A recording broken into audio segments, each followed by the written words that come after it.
Selamat malam semuanya. Balik lagi di Sinema Tengah Malam. Masih bareng gue Bimo, Gue Fedrian, teman ngobrolin film tiap malam. Hari ini kita akan ngebahas The Exorcist Believer. sequel ya ini berarti ya.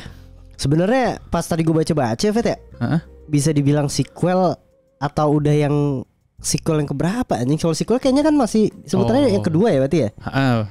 Kalau yang ketiga tuh apa? Ketiga Sebutannya? jadi trilogi kan? Kalau 3 tuh trilogi malah sebutannya ya? Enggak, ini bukan yang ketiga berarti juga ya. Karena tadi gue sempat baca ya, nih gue sambil nyari artikelnya gitu. Gue baca dari Screen Rant gitu. Dia tuh bilang di Exorcist tahun 1973 ini gitu ya, udah ada 2 sequel yang dia anggap sequel, terus 2 prequel sama TV series. Ih, udah banyak berarti ya. Dan semuanya gagal. Nah makanya kenapa yang ini malah disebutnya tuh sequel gitu. Kayaknya barnya ketinggian deh yang pertama. Jadi semuanya pada dianggap gagal. Kenapa sih maksud gue sebelum kita bahas yang apa Exorcist Believer gitu ya, kita sedikit recall dulu lah. Exorcist 1973 gitu ya. Ini adalah Exorcist yang super horror sih menurut gue. Pada masanya gitu ya. Mungkin kalau lu nonton sekarang beda banget pendekatannya sama horor-horor sekarang gitu. Horor dulu tuh lebih slow pace gitu. Terus juga horor muka setannya dan lain sebagainya. Gue nonton yang tahun 73 dan cuma sekali, gue nggak berani untuk nonton lagi. Lu belum ya? Gue belum. Gue cuma nonton scene-scene kayak klip-klipnya aja lah. Iya. Jadi kayaknya di tahun segitu tuh film horor nih, gue sorry kalau gue salah gitu ya, karena gue juga belum lahir di masa itu. Tapi film horor di tahun 70-an itu kayaknya lebih ke monster or alien or apa gitu kali ya. Kayak pembunuhan slasher gitu ya. Iya, slasher gitu mungkin. Ini kan Exorcist itu adalah suatu apa ya, pelepasan dari agama Katolik yang ternyata diangkat ke film gitu kan. Iya. Gitu. Jadi kayak suatu hal yang baru gitu. Doa-doa dan lain sebagainya itu serem banget gitu loh. Sampai membacakan ayat dan lain sebagainya. Setan jalan kayang, terbang dan lain sebagainya. Pala muter ya. Pala muter gila bro, itu baru banget ya.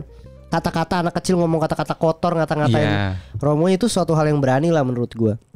Dan itu ternyata based on true story gitu. Panjang nih kalau seandainya gue cerita tentang yang Exorcist Believer. Tapi itu Exorcist tahun 73 gitu. Tapi kurang lebih itu menjadi salah satu trademark yang tinggi banget kayaknya sih. Nah dan akhirnya muncul nih The Exorcist Believer gitu ya. Dan Exorcist Believer ini membawa nostalgia katanya yang menjadi kunci dari kesuksesan film ini katanya. Tapi apakah sukses nih, kita akan bahas bareng-bareng gitu ya. Kalau waktu itu kita pernah react trailernya sih, kalau kata Faris karena ada apa soundtracknya. Oh musiknya, scoringnya. Iya itu emang luar biasa kan sih. Lu notice gak sih pas tiba-tiba musiknya masuk tuh gue kayak anjing anjing. Enggak, karena gue kan gak nonton di yang pertama. Iya, jadi gue ya? bener-bener fresh banget nih Bim nonton Exorcist ini gitu. Dan yang pas ketika itu muncul tuh gue langsung kayak anjir mantep gitu loh. Tapi memang itu menjadi suatu ikonik gitu ya. Dan dia ngebawa pemeran lama gitu yang menjadi nostalgia untuk para pencintanya tahun 73 gitu. Cuma berhasil apa enggak?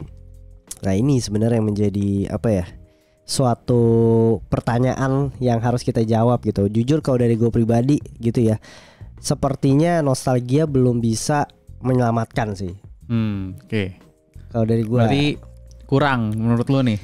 Aduh ini balik lagi, kurang atau tidaknya itu adalah karena belibet banget gitu. Enggak, tapi kurang atau enggaknya tuh lebih ke ini sih. Karena yang pertama tuh bagus banget aja. Gue kebayang-bayangnya sama yang lama. Kalau lu deh yang belum nonton pertama.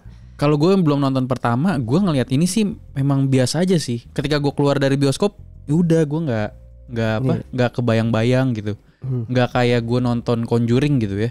Bener-bener takut gitu. Kalau kali ini gue biasa aja sih. Iya maksud gue kan apa ya, bukannya jelek ya, kita nggak ngomong jelek gitu. Gue hanya bilang ini biasa aja gitu. Sama gitu. Karena itu kan ekspektasi gue cukup tinggi dengan yang pertama. Apalagi ini membawa nostalgia si karakter lama itu yang diperankan sama Ellen Burstyn gitu. Dia salah satu ibu dari Regan yang anak kesurupan di tahun 73 itu gitu. Oh iya. Dia kan ngebawa dan lain sebagainya gitu. Tapi di situ dia, film horor itu kan terkadang apa ya, menjadi suatu masalah adalah di plot cerita ya. Menurut gua gitu. Salah satu film horor yang sukses dengan cerita yang menarik dan bagus adalah The Conjuring, di mana dia ngebuild ceritanya antara hubungan sama keluarga dulu, fun gitu ya. Ada motifnya diperkuat, ada sosok bisa dibilang apa ya, paranormal lah gitu, kayak bagus lah gitu loh. Tapi di sini tuh menurut gua semua pace-nya tuh semua terasa cepat. Even ada 2 anak di situ ya yang kesurupan, satu anak nggak terlalu diceritain backgroundnya apa, gitu. Jadi kayak sebenarnya film ini tuh film yang buru-buru menurut gue. Padahal udah lama ya Bim ya. Maksudnya dia nyeritain itu lama gitu loh, sampai ke tahap dia kesurupan tuh sejam loh. Iya mungkin ya. Iya sejam, soalnya gue ngeliat jam. Lama, termasuk lama. Iya. Tapi lu juga tidak merasakan. Gue juga gue nggak bisa ngerti keseluruhannya secara full gitu, kayak oh ini begini, nggak dapet gue walaupun dia udah dikasih waktu durasi yang lama banget gitu. Iya. Kita bahas sinopsis dulu deh. Sinopsisnya itu kan cerita tentang anak kecil nih, 2 orang yang mencoba untuk berkomunikasi ya dengan roh gitu ya di hutan gitu. Ternyata selama 3 hari dia menghilang dan balik kesurupan. Simple as that. Oke, udah itu doang. Benar-benar itu doang. Karakternya adalah 2 anak kecil aja udah. Kayak gitu. Dan ini yang mau kita bahas gitu ya. Dari plot sebenarnya sederhana. Gue tidak mempermasalahkan cara dia kesurupannya gimana dan lain sebagainya ya gitu ya. Tapi gue sedikit mempertanyakan adalah alasan-alasannya gitu loh. Contoh yang pertama adalah ketika dia pergi ke hutan mau ngomong sama arwah gitu. Arwahnya ini gitu ya, yang mau diajak ngomong tuh nggak ada ikatan sama orang itu gitu loh. Gue hanya maksudnya gimana ya? Ini langsung aja deh. Ini nggak spoiler ya. Ini nggak spoiler. Balik lagi gitu. Anaknya ini kan ditinggal ibunya gitu ya. Tapi ya gimana ya? Menurut gue tidak ada suatu hal yang urgensi atau anaknya tuh harus banget ngomong sama ibunya gitu loh. Selain dia mendengar suara-suara yang ada di kepalanya dia gitu. Tapi itu juga tidak dijelaskan kalau dia itu entah dia bipolar atau dia punya kelainan itu kan tidak dijelaskan sebenarnya kan. Iya. Oke. Berarti secara tidak langsung disimpulkan hanya anak bandel aja gitu loh, yang mencoba layaknya remaja gitu. Iya, lebih ke penasaran gitu ya. Iya. Kalau Talk to Me kan sama tuh Bim. Talk to Me tapi lebih bagus kan? Iya, karena dia memang ditinggal pada saat ibunya kan jadi support sistemnya si cewek tersebut kan. Jadinya dia pengen balik ngomong tuh sama ibunya. Kalau ini kan nggak ada kan? Nggak ada. Ya mungkin orang juga banyak alasan, kan ibunya mati, gimana dari kecil dia ngomong dan lain sebagainya gitu. Ya lu cari motif lain, berarti jangan ibunya. Ada banyak cara gitu loh. Ya kan. Terus sebenarnya yang gue suka, gue dari sini ada beberapa penjelasan tentang kenapa dia baru balik 3 hari. Kayak dia ngejelasin dikaitin sama agama gitu ya, dimana 3 hari itu kalau di agama Katolik ketika Yesus mati di kayu salib, dia 3 hari ke neraka dulu untuk ngeklaim dirinya raja, baru dia bangkit gitu kan. Nah sama nih si anak 3 hari dan dia bilang isunya adalah 3 hari ini anaknya di neraka gitu dan balik lagi gitu. Tapi apa maksud gue penasaran aja sama 3 hari dia kemana anjir sebenarnya. Iya, prosesnya kan. Iya, proses pemanggilan setannya juga apa ya? Kalau Jalangkung jelas gitu ya. Iya, kalau ini kayaknya cuma anak kecil yang maksudnya kayak mainin alat gitu di tengah hutan, tapi bisa datengin setan yang powerful banget gitu. Iya. Ngerti gak sih? Iya. Jadi yang salah tuh hutannya apa gimana itu? Iya, bener, gue setuju. Maksud gue berarti setiap orang bisa kena aja gitu loh. Maksudnya nggak ada medianya. Lu main Ouija aja lah langsung sekalian gitu ya. Iya. Yang kita tahu gitu. Kayak dia nggak punya waktu untuk menjelaskan caranya juga sebenarnya. Ya balik lagi udah panjang banget itu kalau lu mau jelasin sejam loh. Malah kalau misalkan ngomongin durasi, setannya menurut gua kurang dieksplor loh. Iyalah. Kecewa juga sih. Iya, lu nggak apa ya? Lu nggak ada adegan. Coba gue tanya adegan ikoniknya. Jarang sih, nggak ada. Hampir nggak ada menurut gua. Iya.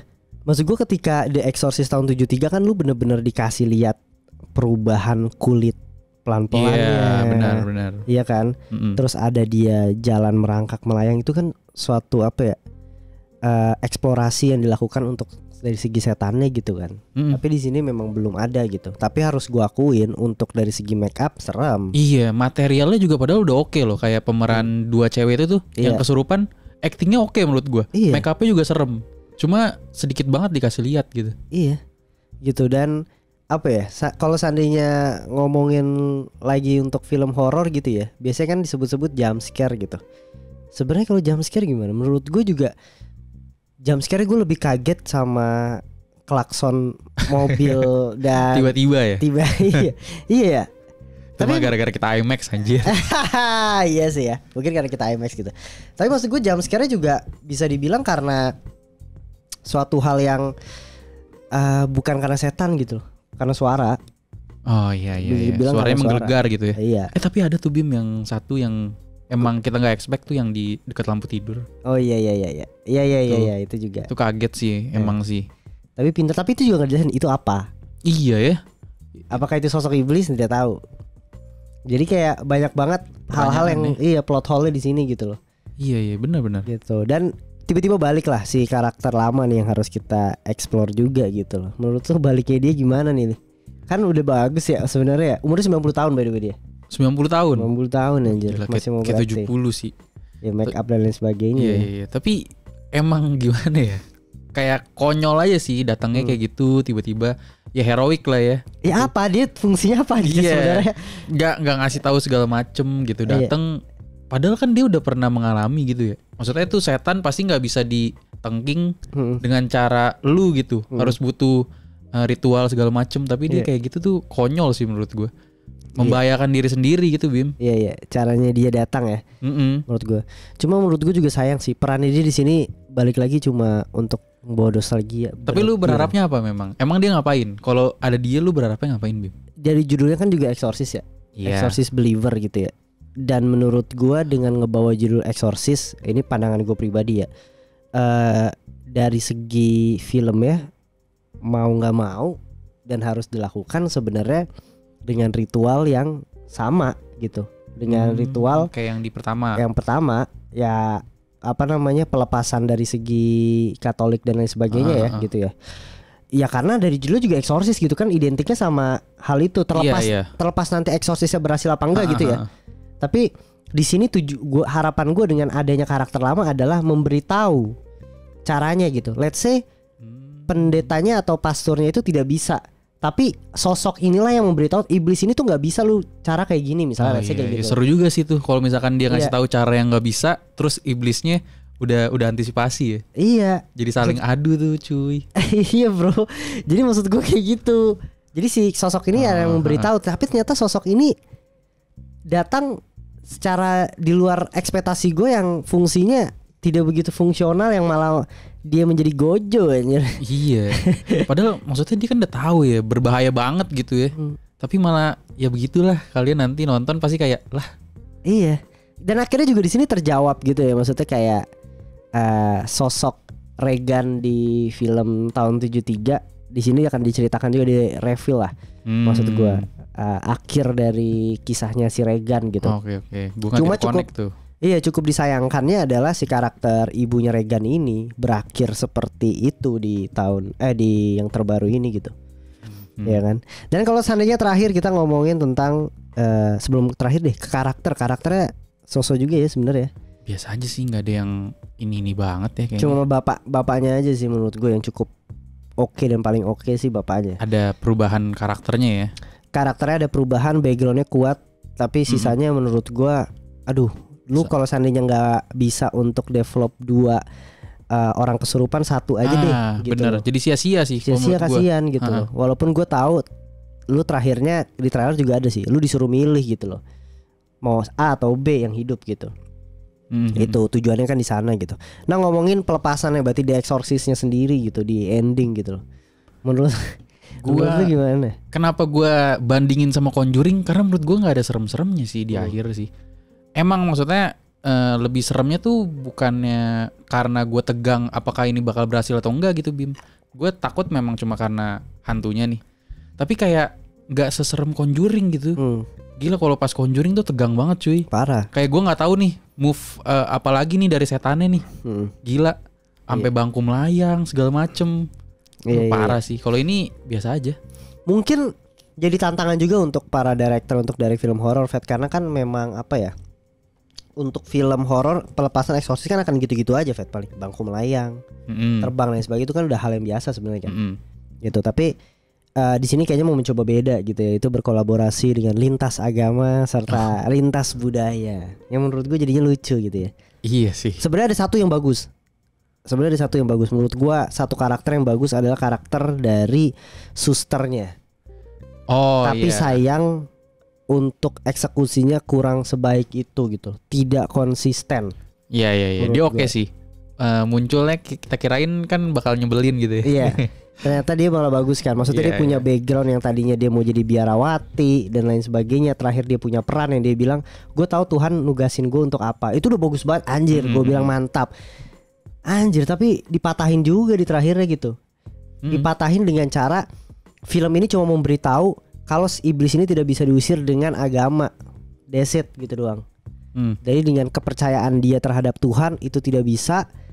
Datang satu penyelamat lagi, ternyata digagalin, anjir. Fungsinya apa sih perempuan ini? Jadi semua yang dia bilang percaya dia bakal menjadi penyelamat, iya, hancur aja menurut gue gitu. Dan akhirnya semua juga dari antara hubungan ayah dan anak. Akhirnya seperti itu kan maksudnya yang bisa untuk eksorsisnya ya. Jadi menurut gue kurang puas gue. Kurang sesuai ekspektasi aja sih. Kurang sesuai. Ya benar, aku kurang sesuai ekspektasi gitu. Tapi dari yang bagus sih menurut gue ada beberapa sih ya. Itu tadi pertama make up gue suka gitu ya. Terus dari karakter ada beberapa karakter yang bagus gitu. Acting kesurupannya oke menurut gue sih. Iya. Terus juga beberapa adegan yang creepy juga ada sih ya. Adegan creepy ada sama tadi sih. Menurut gue eksorsisnya kurang sih dikit aja deh. Iya. Kurang menurut gue. Ada elemen-elemen api. Rada kebingungan aja sih menurut gue. Tapi ya kalau memang ini akan berlanjut gitu ya, ya semoga jauh lebih baik lah gitu. Karena si sutradara juga sutradara yang ngedirect ini, Fat, Halloween. Halloween Ends dan lain sebagainya. Jadi kayak lebih thriller, mungkin dia lebih bagus gitu ya. Tapi suruh James Wan aja lah. James Wan lagi. Iya. Beda bro, James Wan gak mau anjir, ini IP baru. Kalau James Wan pasti dia ngebuatnya film horor baru. Oke lah, scoring berapa Fat? Gua scoring ya. Waduh. Berapa ya? Gue 3/5 lah. Wih. Oh iya, kita rating ini ya 3/5 ya. Gue 3/5, masih oke lah. Ya 3 lah, 3 sama sih. 3/5 gak ya? nyampe obat tidur lah. Iya, gak nyampe obat tidur. Ada bagian yang seru juga kayak. Masih ada bagian yang seru juga. 3 setuju gue, Bim. Oke lah, gimana untuk kalian? Bisa langsung tulis di kolom komentar reviewnya, like, subscribe, sama komen ya. Jangan lupa share juga ke teman kalian. Menurut kalian seperti apa, dan ditonton aja ya The Exorcist Believer. Sampai ketemu di episode berikutnya. Bye, selamat malam.